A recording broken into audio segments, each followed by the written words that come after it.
السلام عليكم، مرحبا بكم معي في قناتي يوميات حبيبة. وصفتنا لينا اليوم إن شاء الله حبيت أني نشارك معكم لي صالي بريستيج هايلين بزاف، شكلهم تحفة بزاف بنان، من أروع ما يكون بدون إطالة. أحمر للمقادير وطريقة العمل.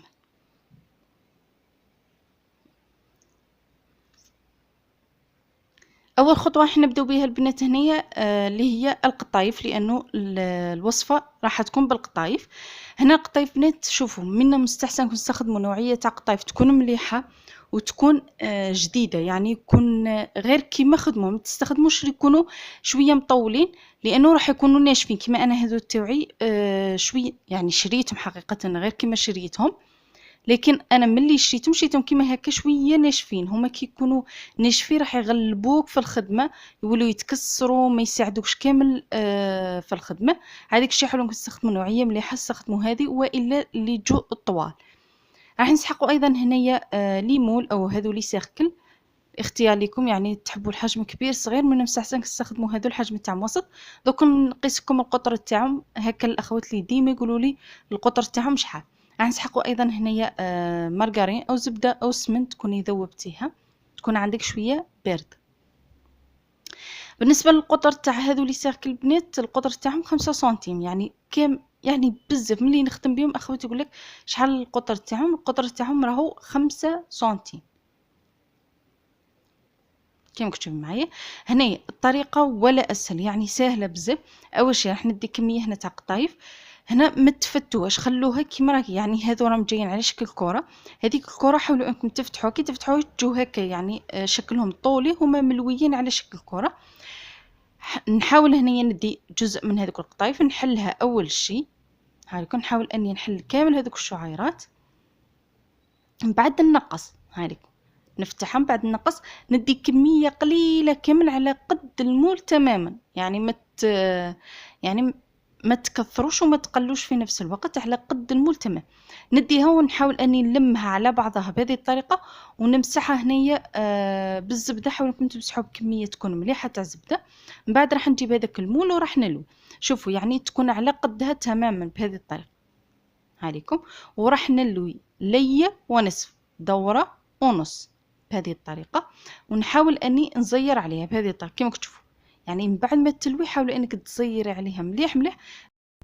هاليكم شوفوا كل ما تزيروا عليها كل ما راح تشد لكم الشكل وتجيكم من بعد مزيره. هاليكم شوفوا هذوك القطايف اللي يكونوا في الاسفل عفوا، يهبطوكم من الاسفل او يجوكم من الاعلى عادي، يعني ما تتقلقيش منها، لانه من بعد في الطيب راكي راح تنحيهم، يتنحوا بكل سهوله، لانه راح يتحمروا يتكسروا بكل سهوله.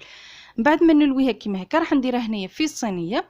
الجانب اللي غلقنا عليه، يعني الجانب النهائي اللي غلقنا فيه، هو اللي يكون على الحافه تاع الصينيه، باش تشدوا ديك الصينيه ما يتفتحش معاكم. فهمتوا؟ راح نعاود معكم حبه وخطوه اخرى باش تزيدوا تفهموا عليه. ندي كميه تاع قطايف تكون على شكل طولي بهذه الطريقه، كميه ماشي قليله وماشي كثيره، ما تكثروش بزاف لانه الليمون صغار. من بعد نلوي زوج ليات او ندور زوج دورات ونحاول اني نضغط. هاليكم شوفوا الضغط عليها مليح مليح حتى وين تتشكل معك بهذه الطريقه. انا صراحه شويه ناشفين غلبوني بزاف بزاف، يعني نلوي ونعاود نلوي ونعاود غلبوني بزاف. وهذا المقطع اصلا شاركتهم معاكم، هذا المقاطع يعني ما حبش نحذفهم باش تشوفوا معايا كيفاش خدمت. من بعد ما نكملهم كامل ندي الصينيه تاعي ندخلها للفرن، شعلتهم مقبل على 170 درجه، خليهم حتى يدوا معايا اللون محمر من الاسفل. نشعلهم من الاعلى، كي تشعلي من الاعلى شعلي على نار تكون قليله، خليه حتى يدوا معك اللون محمر من الاعلى على الجوانب كامل. نحيهم خليهم يبردوا، من بعد ديموليهم. من جهه اخرى راح نمروا هنا للكريمه. بالنسبه للكريمه واش راح نسحقوا؟ نسحقوا هنا 200 غرام تاع كريمه، حبيت كريمه سائله او مكثفه. انا حنستخدم هذه الكريمه مكثفه تاع باطوش. عندي هنايا علبه تاع 20 سنتيلتر بالمعنى 200 غرام، راح ندير النصف تاعها. المهم استخدمي اي كريمه مكثفه او كريمه السائله تكون قابله للخفق، نسبه الدهون تاعها 35%. وراح نسحقوا هنايا الجبن. عندي هنايا 200 غرام تاع كريمه ب 75 غرام تاع جبن، استخدمت هذا الشيف. ممكن تستخدمي 200 غرام ب 200 غرام، الاختيار.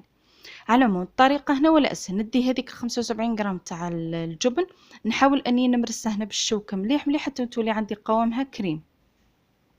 هاليكم بهذه الطريقة. نوعية الجبن اختيارية، يعني استخدمي أي نوعية تفضليها انتيا. من جهة وقت أخرى راح ندي هنايا 100 غرام تاع كريمة. هذه العلبة كما ذكرت 20 سنتيلتر، بالمعنى 200 غرام. راح تجينا نصف الكمية، 100 غرام ديت نصف العلبة 100 غرام، وراح نخفقها. ممكن تستخدمي الباتر، أنا استخدمت الفوي فقط، كانت عندي باردة يعني طلعت معي بكل سهولة.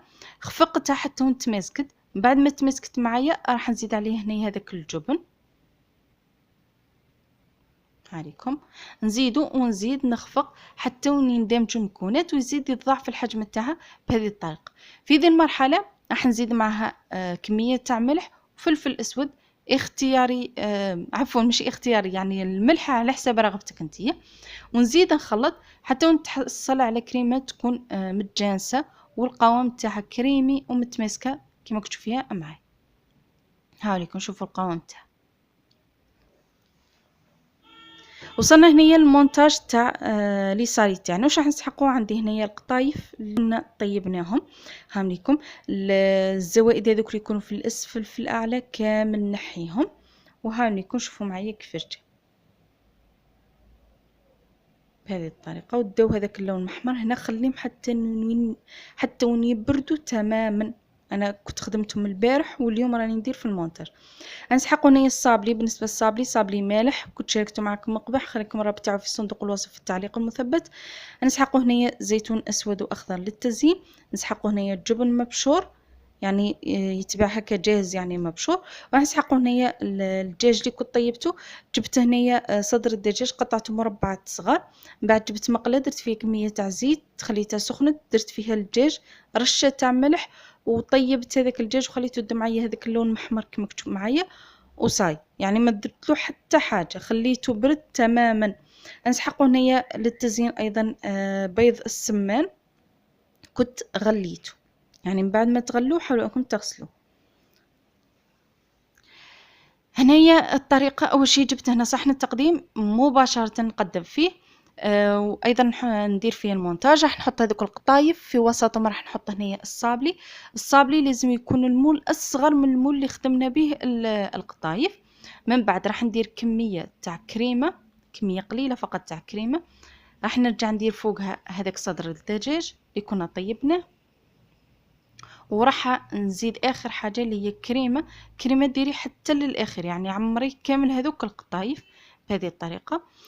وللتزيين راح نجيب هنايا الجبن المبشور، راح نزين بهذه الطريقه. حاولوا انكم ديروا كميه مليحه باش تغطوا كامل هذيك الكريمه.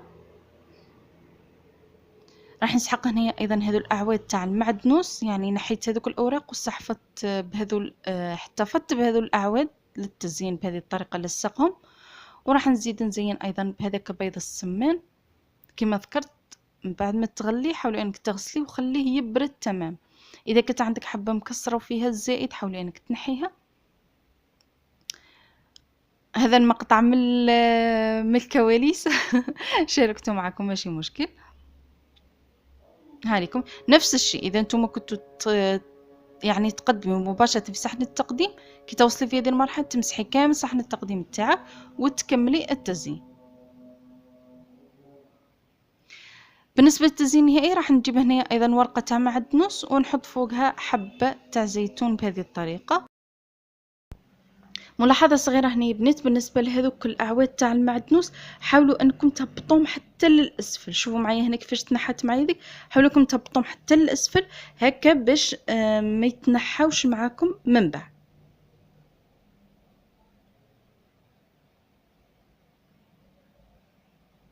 في الاخير كان بنات من بعد ما تكملوهم ممكن انكم تدخلوهم الثلاجه تخلوهم يبردوا، والا تقدموهم مباشره لانه الكريمه بارده، كل حاجه خدمناها كانت عندنا بارده.